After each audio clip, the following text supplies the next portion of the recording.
Then later on that evening, To your face? this is mustard. This is my secret ingredient.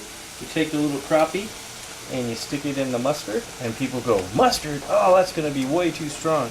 But after you cook it, it isn't. So from the mustard, and you always use left hand with the wet fish, dry hand with the cornmeal. Get it up there. It's just like using your fillet knife.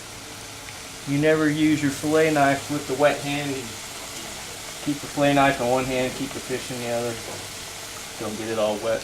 Little bitty fish covered with mustard. Drop it down in there. Go big pieces to little pieces. You start with the big ones, get them in there first. Get the little pieces at the end. That one will probably be too late.